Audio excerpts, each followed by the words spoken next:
Welcome. I hope you are having a wonderful night, dear viewer. Tonight, I will be telling some terrifyingly scary stories. Make sure to leave your feedback on the comments so I can make this the best experience for you. And if you have any stories you would like me to tell, you can send them through the link in the description. Let's begin.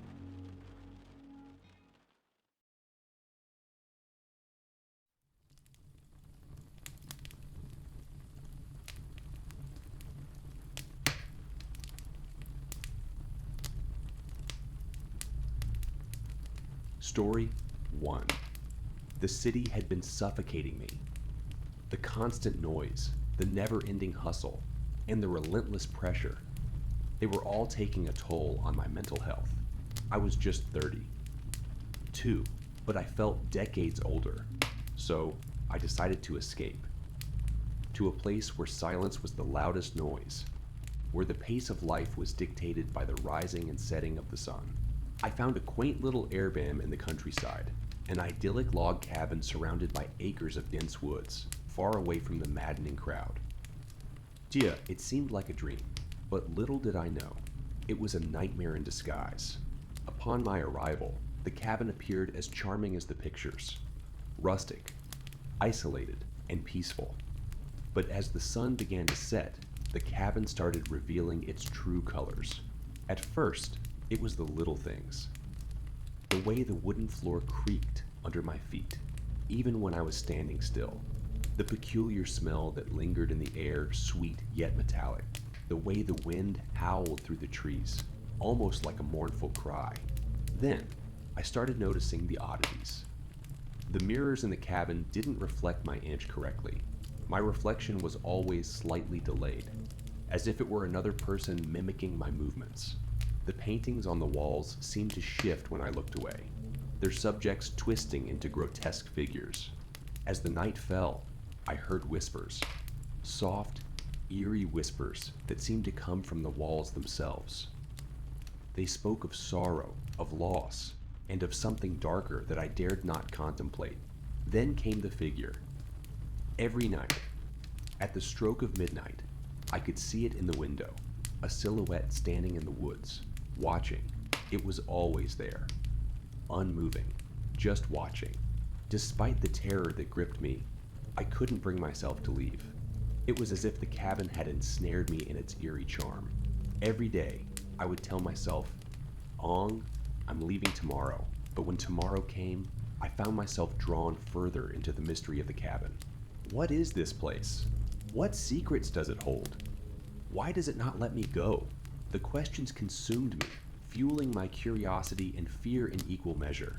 But I was determined to uncover the truth, or be consumed by it. Days turned into weeks. I found myself weirdly drawn deeper into the hypnotic rhythm of the cabin. The whispers grew louder, the figure in the woods seemed closer, and the cabin's oddities became more pronounced. One day, I found a trapdoor under a worn-out rug. It led to a basement I hadn't known existed. The air was damp, filled with the scent of old earth and something else, a smell that made my stomach churn. It was the same sweet yet metallic smell I'd noticed when I first arrived. In the dim light, I could see something etched into the stone walls. Symbols, old and unfamiliar, crisscrossed the surface in a pattern that made my head spin. The same symbols were carved into a wooden pedestal at the center of the room, upon which sat an old, leather-bound book. As I approached the book, the whispers grew into a cacophony. I could hear distinct words now, a chant, repeating the same phrase over and over. I couldn't understand it, but I felt a pull, a compulsion to open the book. With trembling hands, I opened it. The pages were yellowed with age, covered in the same symbols from the walls. But there, in the middle of the book, was a picture that made my blood run cold. It was the cabin. And standing by the window was a figure, the same figure I saw every night. But in the book, the figure wasn't outside the cabin. It was inside, staring directly at me. I recoiled in horror, dropping the book. The room plunged into silence. I could feel a presence behind me. I didn't want to turn around, didn't want to see what I knew was there. but I had to. I turned. I turned around, and there it was. The figure. It was no longer a silhouette, but a clear, ghastly apparition. It was as if someone had taken a snapshot of despair and molded it into a humanoid shape. It reached out for me with a hand that was both there and not there. My instincts screamed at me to run, but my feet were rooted to the spot. I was a statue, a prisoner of my own fear. The apparition's hand touched my face. It was ice, cold, yet it burned. As it did, I felt a wave of emotions flood into me. Sadness, anger, fear, despair. These weren't my emotions. They were its. Suddenly, I was somewhere else. I was still in the cabin, but it was different. Alive, filled with people. I was seeing through someone else's eyes, feeling their emotions, living their memories. I was the apparition. I saw the cabin as it was. Not a building, but a prison. A place of punishment for those who dared to challenge the natural order.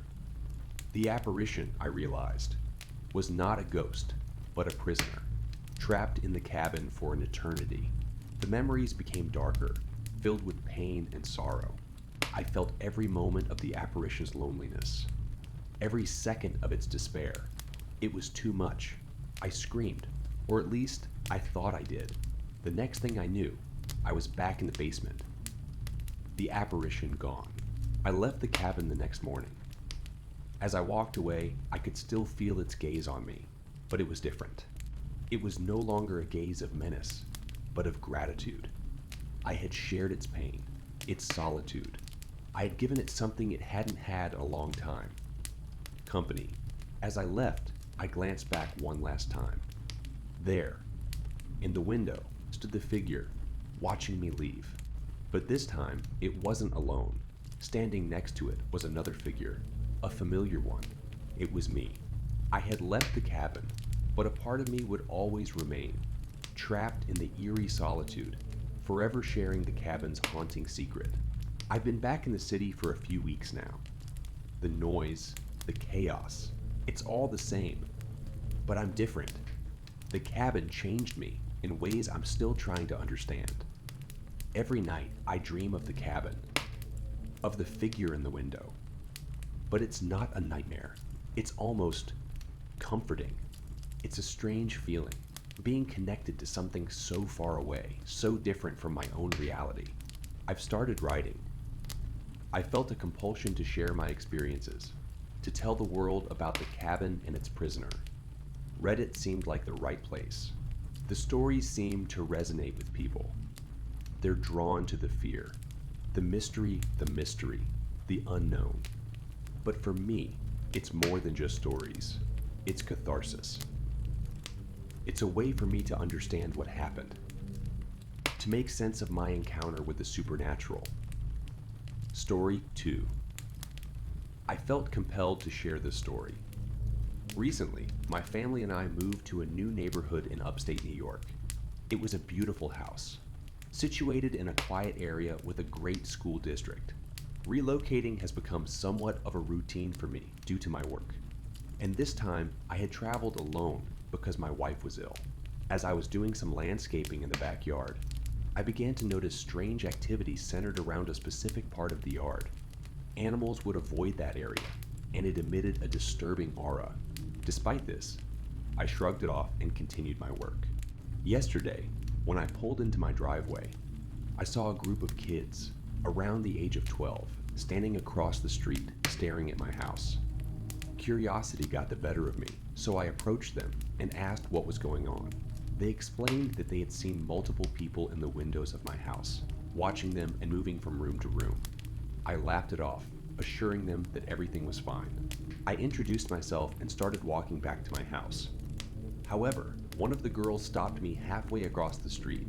She revealed herself as my next-door neighbor, and then said something that gave me chills. Her features suddenly froze, and she warned me about the tree in my backyard, mentioning that it gave her twins nightmares. With that, she darted back to join her friends. That night, as I was unwinding and watching TV, a thought crossed my mind. I went to the part of the house that had clear view of the backyard and switched on the light. The tree was still there, exuding its eerie presence. But it was just a tree. Feeling tired, I decided to turn in early and headed towards my room. However, as I lay in bed, the earlier exchange with the neighborhood kids replayed in my mind, and I started hearing strange sounds emanating from the living room. Whispering to myself, I thought, I know I turned the TV off. I quietly got up to check, just in case. Sometimes I can be forgetful, and the noise from the TV helps me sleep on lonely nights. Upon reaching the living room, I confirmed that the TV was indeed off, and there was nothing else left on. I returned to my room and went to sleep. I don't remember most of the night, but I had a disturbing dream. I found myself standing in what would be my son's room, screaming at a little girl in the corner. She didn't respond or move, simply standing there silently with her back turned to me. Suddenly, I woke up to a loud bang and discovered that I had fallen onto the floor in my son's room. It was odd, to say the least, but I quickly brushed it off and carried on with my day, trying to push the incident out of my mind.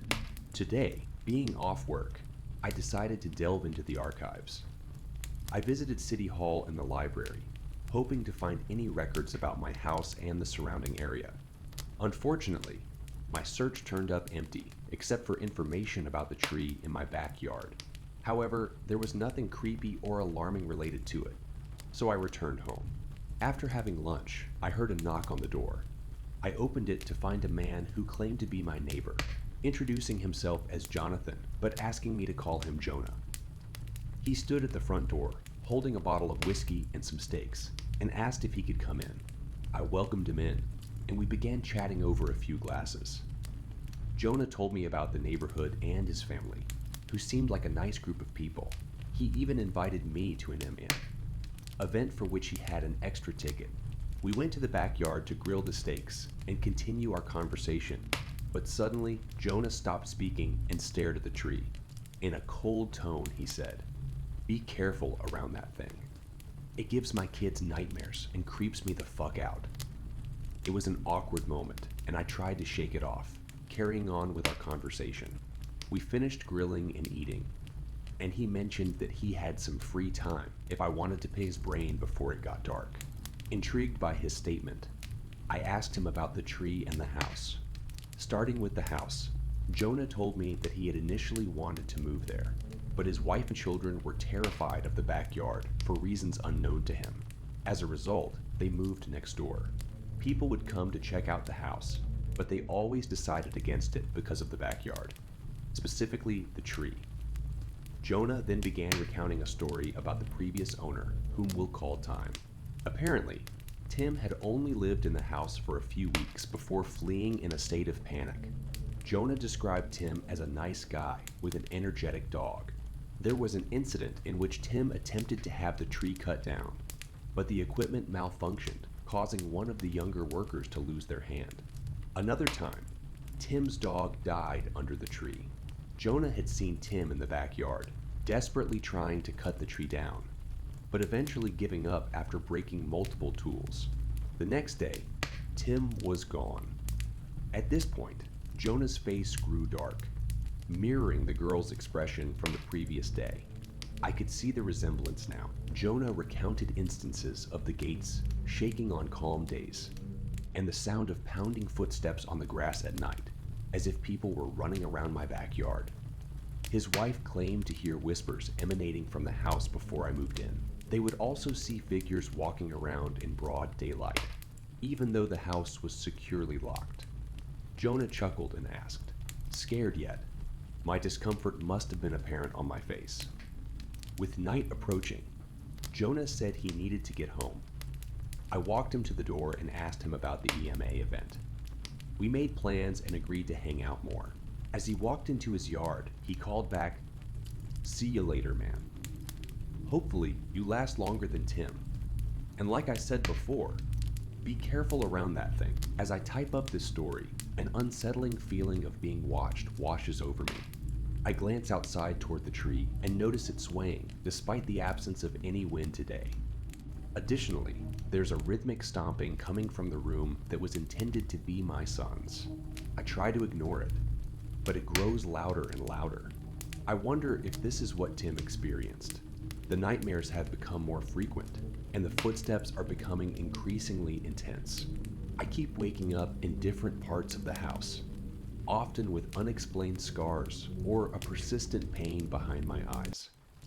I'm beginning to think that moving here was not such a great idea. I fear for the safety of my family. Story 3. Growing up, Native American folklore was an important aspect of my life, but I never really believed in negative spirits of any sorts. Back in 2020, I started my TikTok account where I would stream 24/7. Most of my streams were just me searching for these folklore creatures, trying to prove they didn't exist. One night, I was doing a stream like normal. I was searching the Appalachian Mountains. I had heard a lot about the strange occurrences and wanted to see for myself. My stream stared normal. I introduced myself, told them where we were, and started exploring. Soon, the wind started to pick up. I got colder. The wind started to sound like it was calling my name. Shadows moved in the corners of my eyes. The wind continued to call my name, John, John, John. The wind picked up drastically. I blamed my paranoia, the darkness of the forest. My feet warmed, my body preparing itself for temperature of the cold. They got hotter and hotter. My feet themselves. My stream was not on my mind in the moment. I felt dizzy, my eyes blurred. The wind chanted my name more and more. The tone had changed. The wind now more forceful. My phone dropped onto the slippery snow. The notifications I could barely hear over the strong. The notifications keep blaring, but by now I'm long gone. I run, trying to get the burning sensation off my feet.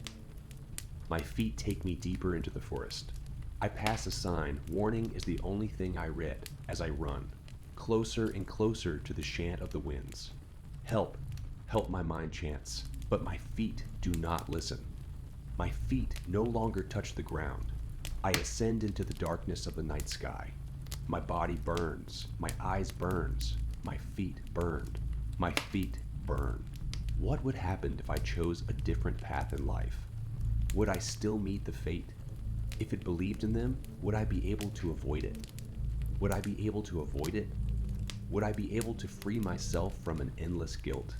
I drop. I ascend into ashes. I appear in darkness. A voice speaks and echoes around me. Mud comes to me, shows mercy upon my soul. I am here today to share my story. Do not end up with a life like mine. A life full of guilt. Do not test the element and their power over the world. Even if don't believe it. Continue to try and avoid it. You might not believe in it, but that doesn't mean it's not real. Sometimes you realize that too late.